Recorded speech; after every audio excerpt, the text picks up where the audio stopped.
Hi, this is Dr. Ave again, and I'm in our course. And in this quick presentation, I'm going to talk about the purpose of our course description, textbooks, and real quick review of our class schedule.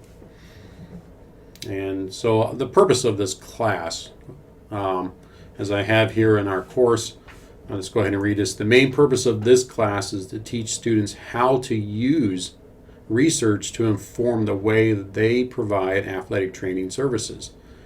This is called evidence-based academics. Now, I don't know if I made that term up or not, but I use it.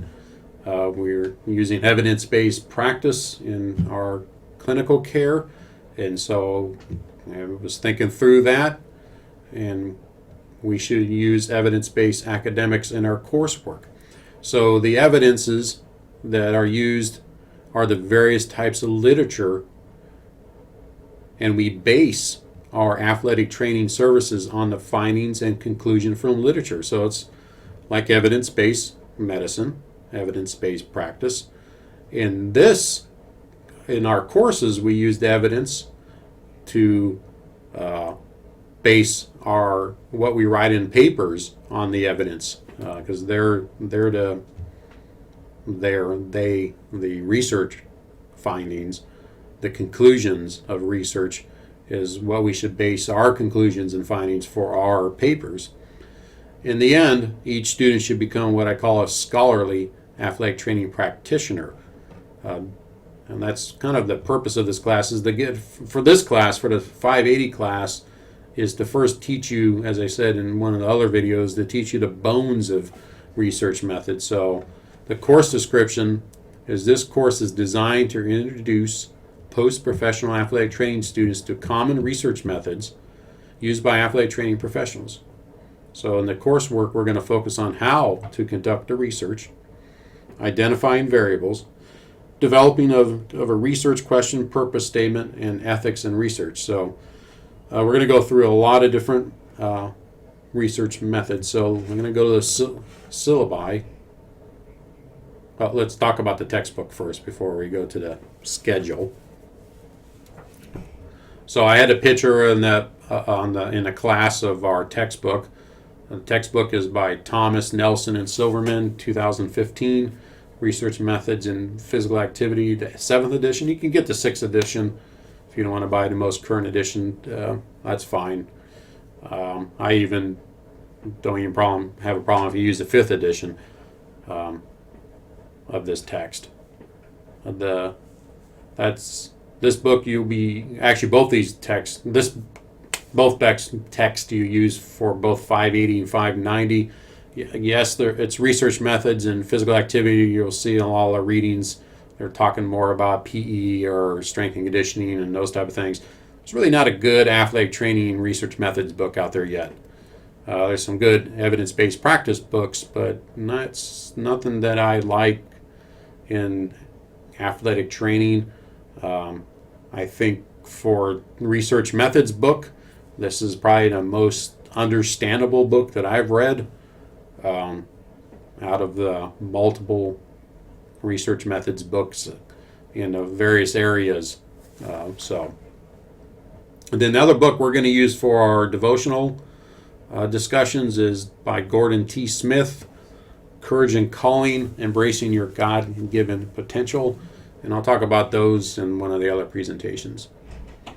And let's go ahead and talk about the actual class schedule. Scroll. All right, here's our tentative class schedule. It probably looks different than some of your other schedules and some of your other syllabi. So what are we doing each week? We're an 8-week course. So the first week, what we're doing this week is we're going to introduce the class. What you're doing right now is listening to these presentations, and then we're going to learn about the research process. And so let's go back to our class. So in our first module, or whatever they're called, workshop, I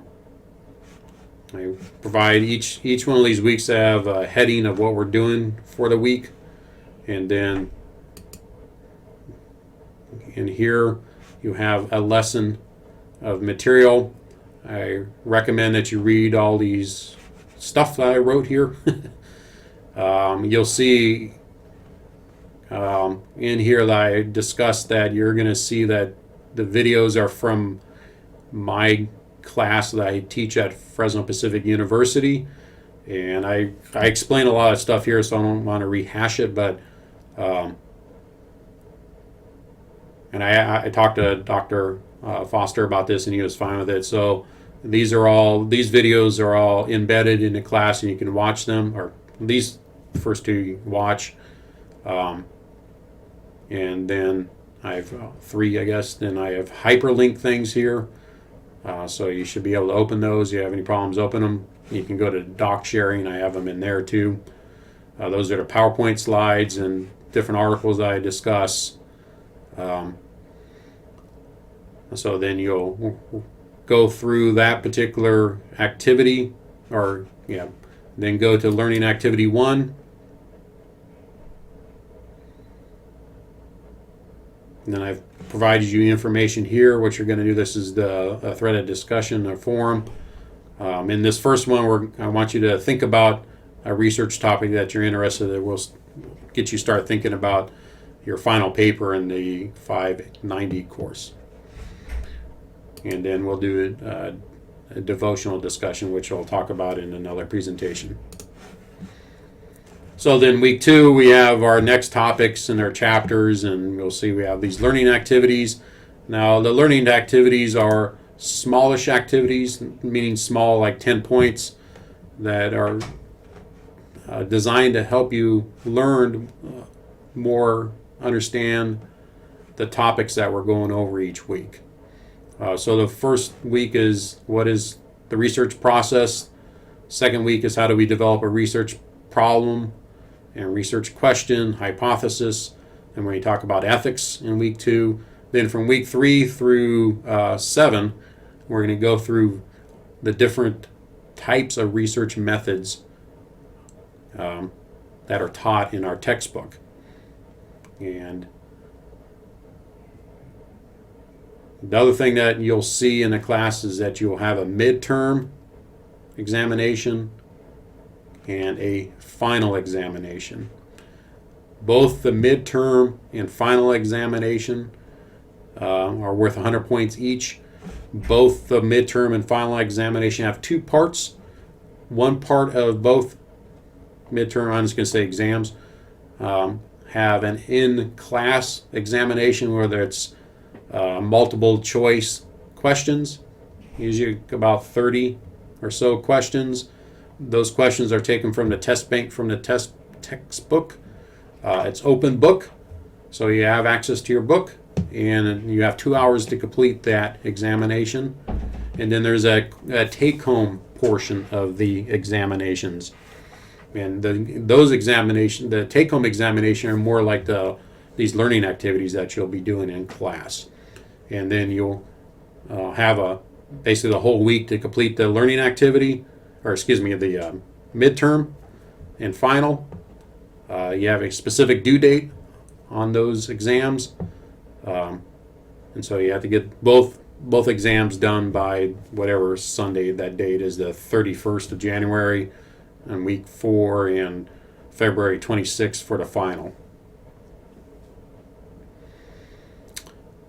I think that's what I'll end this presentation on. In the next presentation, I'll go over the devotional discussion.